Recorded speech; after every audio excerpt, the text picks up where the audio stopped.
네, 내년도 최저임금이 8,350원으로 결정이 되자 노동자, 사용자 모두 반발하는 모습입니다. 이러자 문재인 대통령은 대선 공약이었던 최저임금 10,000원 실현이 어려워졌다고 사과를 했고 당정청은 후속 대책 마련에 나서고 있습니다.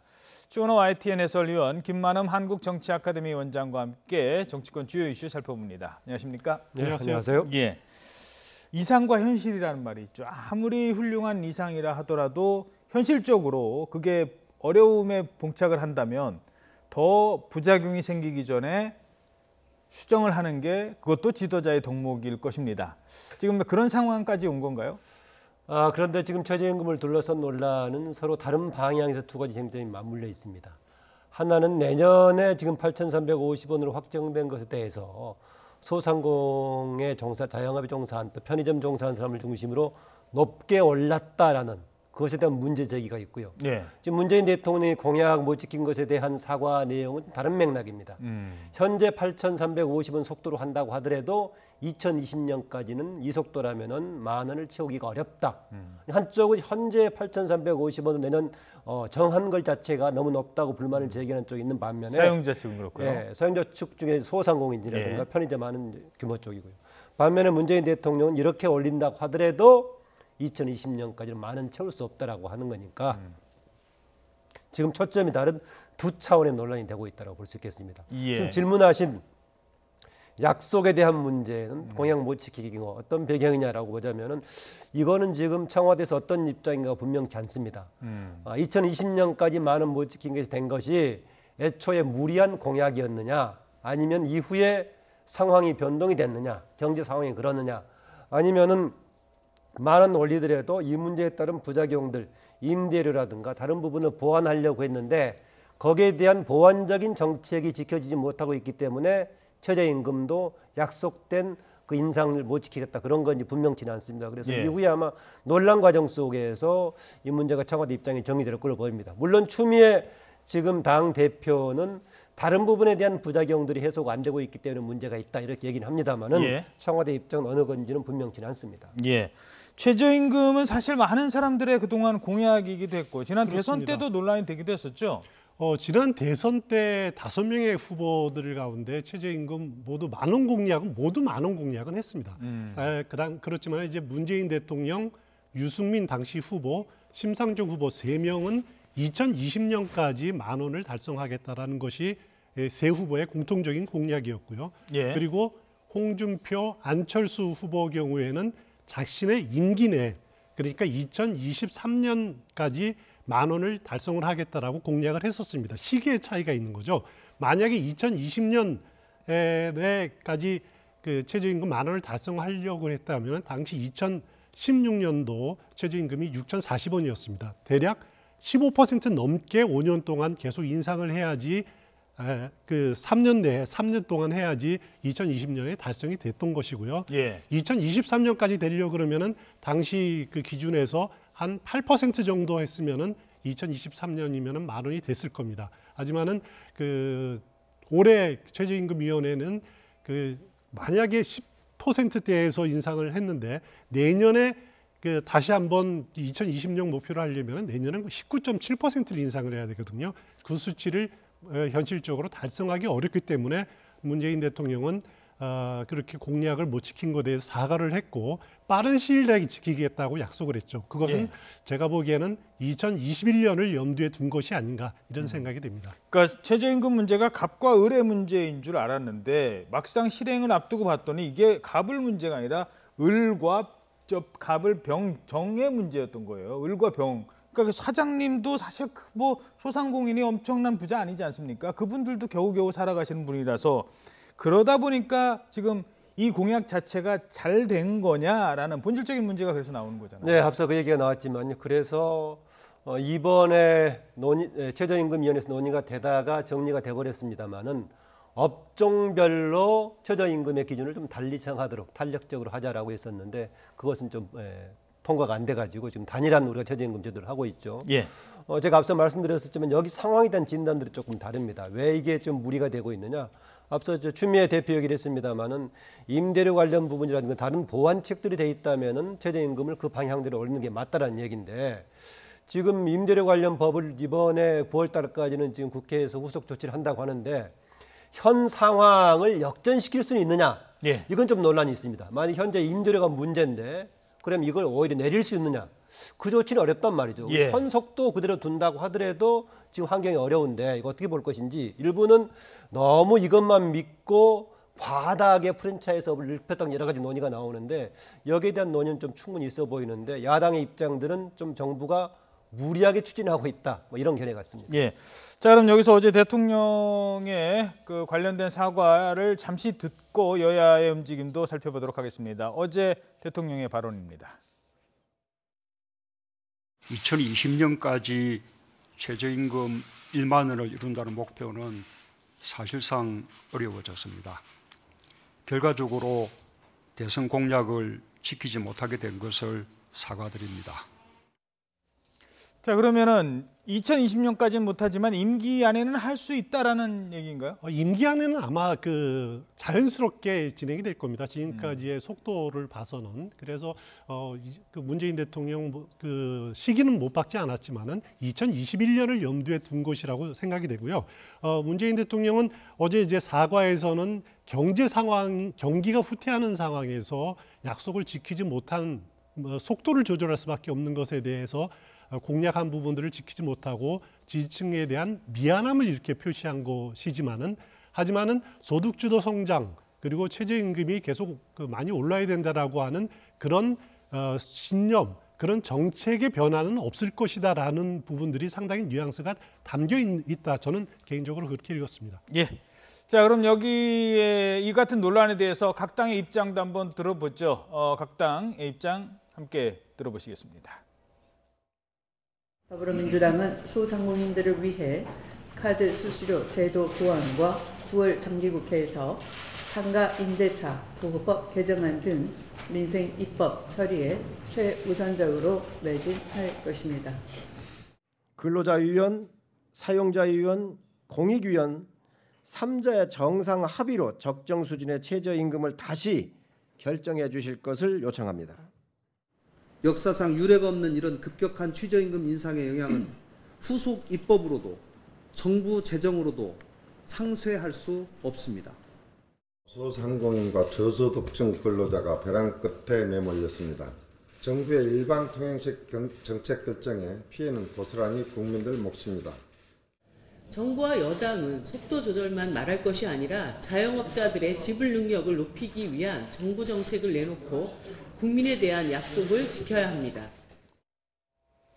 네, 또 저러다가 1년 뒤까지 손 놓고 있다가 또 내년에 최저임금 정할 때쯤 돼서 논란 피우지 말고 미리미리 좀 준비를 차근차근 하면 좋을 것 같은데 앞으로 정권에서 어떻게 진행될 것 같습니까? 지금 얘기했던 추미애 대표가 얘기했던 카드 수수료 문제는 당장에 만약에 정책화된다면 도움을 받을 수가 있겠죠. 그런데 임대차 관련 보호법 이런 문제 같은 경우는 향후의 문제이기 때문에 현재 임대료 문제를 해소할 수 없어가지고 당장 해법은 아닐 걸로 봅니다. 일부에서는 지난해 16% 이상 올해치에 해당되는 거 올렸을 때 그러면은 여기만큼 임대료는 어떻게 됐느냐 오히려 내려갔다는 얘기도 있고 해가지고 기존의 임대료 관련 부분에 대해서 과연 국가가 정책을 통해서 해법을 마련할 수 있을 것인가 굉장히 어려운 부분이긴 합니다. 다만 성일종 의원 등이 제기했던 다시 뭔가 최저임금을 기존 것을 없애고 다시 결정하자는 것인데 되돌려서 결정하기는 좀 쉽지 않아 보입니다. 예, 알겠습니다.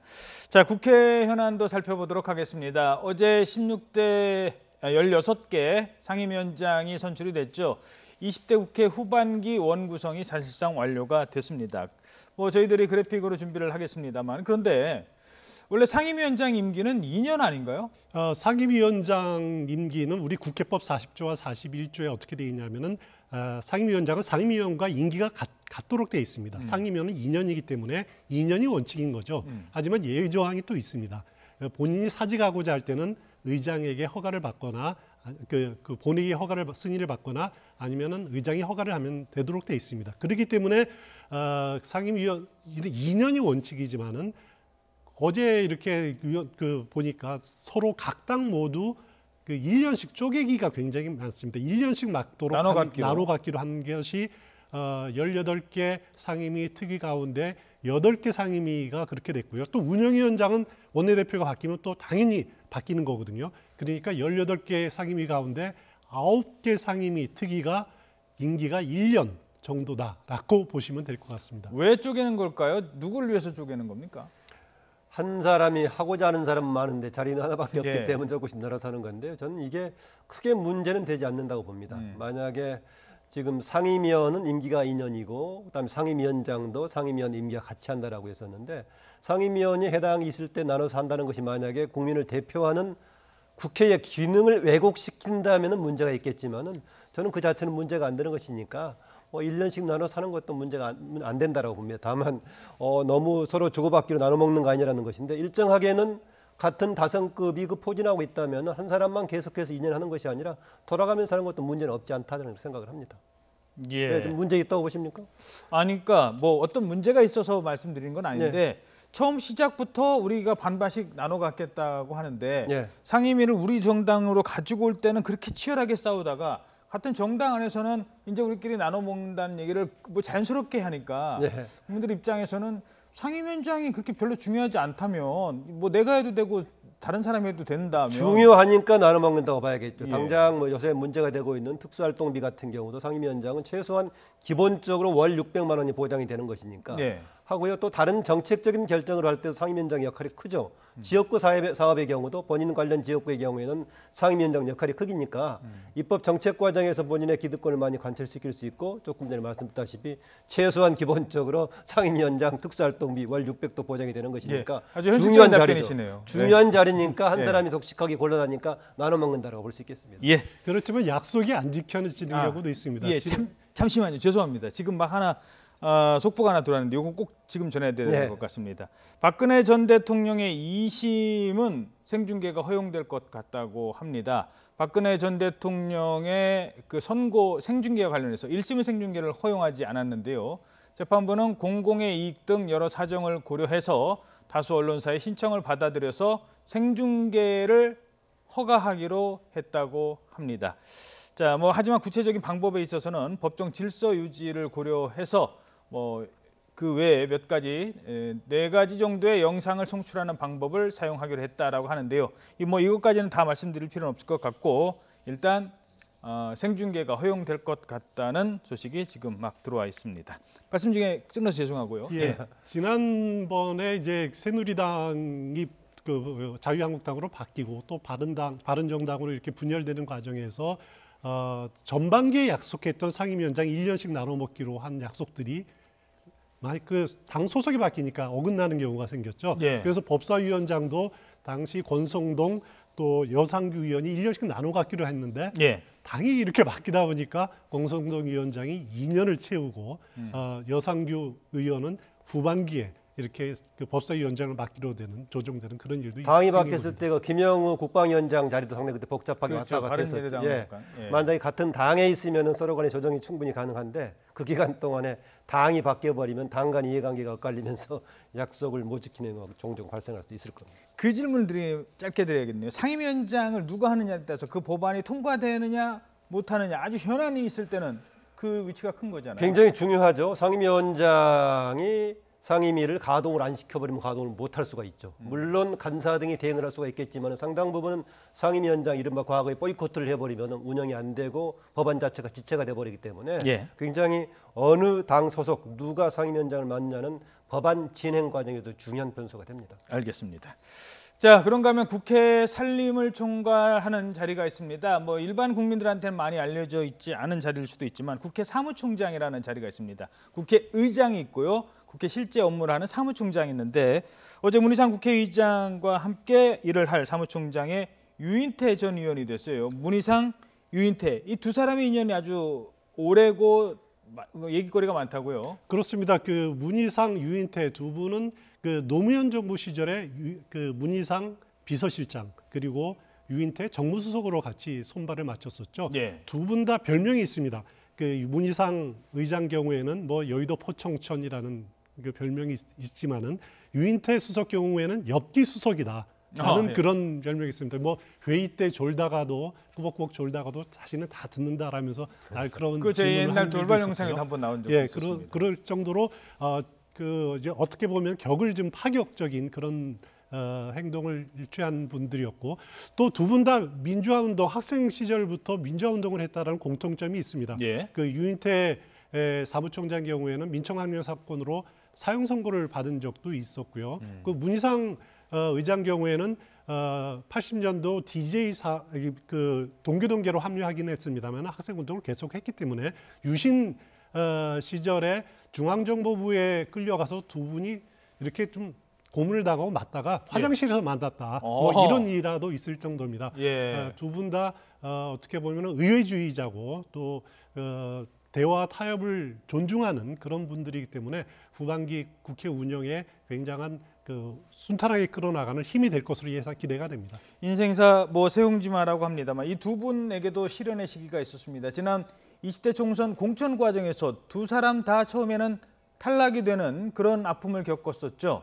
두 사람 다 컷오프가 됐는데 문희상 이번에 의장이 된 문희상 의원의 경우는 나중에 전략공천으로 구제가 됐죠. 그래서 그렇기 때문에 구제가 돼서 국회의원이 됐기 때문에 국회의장이 가능하죠. 예, 의장까지. 예, 유인태 전 수석은 뭐 지금 현역 의원이 아닌 사무총장으로 국회 모든 살림을 총책임지는 사무총장 자리가 되겠죠. 아까 준호 의원이 개별적인 성향에 따라서 여러 가지 좀 장점을 얘기하면서 후반 국회 역할을 얘기했는데요. 이번에 문희상 의장이 취임하면서 지난 1년은 청와대 대통령의 시기였다면은 문재인 정부의 2년 차는 국회의 시기다. 국회 역할이 중요하다. 그렇죠. 첫 번째도 협치, 두 번째도 협치, 세 번째도 협치라고 강조했기 때문에 야당과의 관계를 어떻게 할 것인가. 그리고 문재인 정부가 1년 차에 적폐 청산은 구세력에 가지고 있던 적폐 인적 청산이 중요했다면은 이제는 제도적인 과제다라는 것을 문희상 의장이 강조했거든요. 제도적인 과제라는 건 입법적인 뒷받침이기 때문에 결국은 야당을 끌어내서 국회로 입법을 어떻게 성공시키느냐 굉장히 중요한 소명의식을 가지고 출범하는 것 같습니다. 예. 자유한국당이 아마 지금 회의가 시작될 것 같은데요. 사실 그 비상대책위원장, 비대위원장 김병준 교수로 내정이 된 것 같습니다. 구원투수가 됐는데 자. 제1야당 김병준 교수 어떻게 이끌어갈 것으로 보십니까? 김병준 교수는 물론 이제 노무현 정부 시절에 정책실장을 지냈고 그렇기 때문에 굉장히 진보적이 아니냐 생각을 많이 이렇게 하시는데 저는 김병준 교수는 우리 사회의 전형적인 그 자유주의자다. 자유주의에 대한 신념을 갖고 있는 분이다라고 생각이 됩니다. 국가 권력에 의한 과도한 개입은 반대하면서도 그렇지만은 신자유주의가 갖고 있는 어떻게 보면 시장 만능주의자도 아니고 시장에 따뜻함을 더해야 된다라고 하는 그런 소신을 갖고 있는 분이기 때문에 자유한국당의 비대위원장으로 만약에 이제 취임이 되면은 본격적인 인적 쇄신보다는 오히려 당의 정체성, 당의 체질을 바꾸는데 아마 애를 많이 쓰실 거기에 초점을 맞출 가능성이 저는 높다 이렇게 개인적으로 생각이 됩니다. 김병준 교수 하면 과거 친노 인사였잖아요. 그 당시에 노무현 대통령 때 뭐 교육부총리도 하고 정책실장도 했었고 그러다가 어느 순간에 친노가 아니다로 알려졌고 실제로 지난 대선 때는 문재인 대통령 공약이 99%를 위한 대통령이 되겠습니다라고 하는데 그때 책을 냅니다. 99%를 위한 대통령은 없다.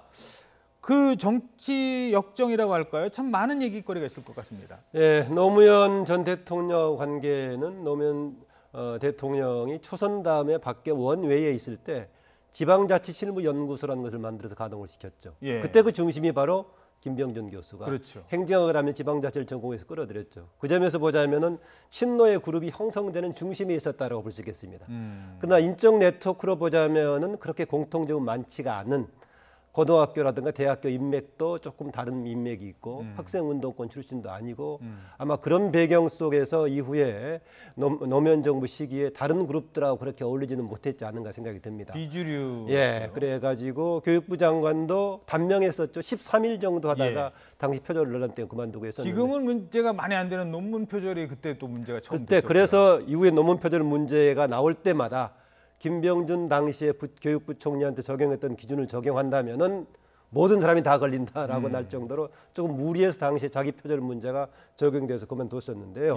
이후에 그 노무현 정부 출신들하고 그렇게 가깝게 지내지 않으면서 계속 활동을 해왔는데 활동 내용들이 주로 국가 운영과 관련된 문제들을 해서 그 부분은 조금 상당히 전문가가 아닌가 모든 사람들이 이렇게 인정을 받았습니다.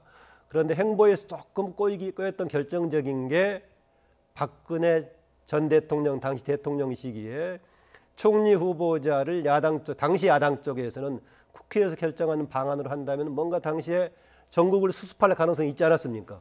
그런데 국회에서 추천하는 케이스가 아니라 당시 박근혜 대통령이 임명하는 총리를 덜컥 받아가지고 야당이 거부하는 가운데 붕 떠 있다가 실제는 임명도 되지 못하고 끝나버렸었죠. 그래서 아마 본인의 그동안 행보에서는 노무현 정부에 있다가 노무현 정부를 벗어난 다른 쪽 행보 못지않게 박근혜 대통령 시기에 대통령 임명했던 총리를 수락해가지고 이후에 야당의 반발 속에서 무산됐던 그 경력이 조금 본인의 행보에서는 오점이 되지 않았나 그런 생각이 듭니다. 예, 알겠습니다.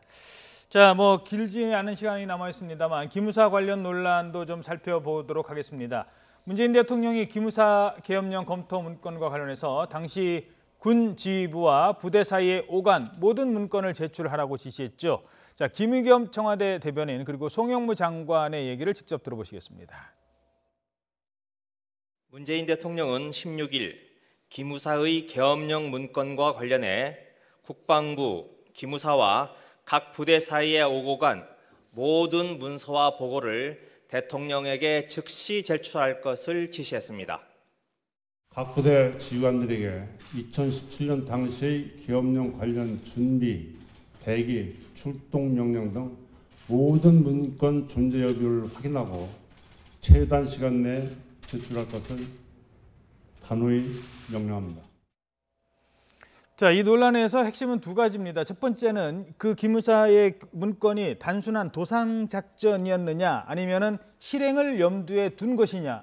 이게 지금 많은 성격이 다른 거 아니겠습니까? 그렇습니다. 아마 수사 과정에서 그게 초점이 될 것 같고요. 청와대를 중심으로 문건 판단해서 그게 아마 기준이 될 것 같습니다. 그런데 보통의 경우에 대통령이 우리나라 국가를 책임지면서 행정을 총책임지는 것이니까 자동적으로 이런 것을 보도하고 보고를 받고 지휘를 하는 건데 청와대 대변인이 공개적으로 대통령이 이거 올리도록 지시했다는 할 정도면은 상당히 상황을 심각하게 보고 있지 않는가 그런 생각이 들고요. 또 하나 지난 3월 달에 국방부 장관을 비롯해서 이 문제를 심각하게 봤다면은 정말 심각한 문제 아닙니까? 왜냐하면 이것은 국정농단 이상으로 만약에 실제 계엄을 시도했다면 그럴 것인데 당시는 그런 판단이 아니었지 않나 생각하는데 이후에 다시 지금 이 시점에서 판단했을 때 다른 판단이 나올 수 있을까? 그건 주목되는 부분입니다. 예. 자, 그런데 아까 지금 말씀하신 것처럼 자, 송영무 장관이 알아서 청와대에 나는 보고를 했다라고 지금 얘기를 하고 있어요. 그게 그렇습니다. 작년 올해 4월 30일. 그렇죠. 그런데 청와대는 6월 28일에 정식 보고를 받았다고 하면 그때 회의 때 뭐 계엄이라는 얘기도 있을 테고 그다음에 촛불이라는 얘기도 나왔는데 누가 흘려들은 겁니까? 이 의사소통이 잘 안 된 것 같아요. 그 당시에 이제 회의 자체는 기무사 개혁 문제를 논의하기 위한 회의였기 때문에 그 자리에서 송영무 장관이 간단하게 간략히 언급을 했다라고 하는 거죠. 물론 그 자리에 임정석 비서실장, 조국 민정수석도 회의를 참석을 했다 그럽니다. 그 언급을 그냥 무심코 들었는지 그렇더라도 그거는 청와대 참모진의 미스다, 잘못이다이 틀림없이 있는 부분들이죠. 그런 중요한 부분들을 물론 송영무 장관이 간략하게 언급을 해도 그거를 더 꼬치꼬치 파묻고 했어야 될 그런 그렇죠. 문제. 아니요, 잠깐만요. 촛불이라고요? 그때 계엄이요? 이미 추미애 대표가 문제를 제기했었잖아요. 그런 부분들이 청와대에서 굉장히 아쉬운 부분들이죠. 그리고 그렇기 때문에 물론 이제 송영무 장관이 어느 정도까지 성실하게 그렇죠. 했는지는 보고를 했는지는 의문입니다. 그리고 그 당시에 남북 정상회담 뭐 이런 것 준비 때문에 워낙 경황이 없는 청와대 입장이라는 것도 이해는 됩니다만 그래도 이 중요한 사안을 그렇게 무심코 넘겼다라는 것은 청와대 분명히 잘못이 있다 이런 지적은 드리고 싶습니다. 예, 보다 중요한 건 그 당시에 어떤 일이 대체 있었는지를 규명해내는 일일 것 같습니다. 추은호 해설위원, 김만흠 한국정치아카데미 원장이었습니다. 두 분 고맙습니다.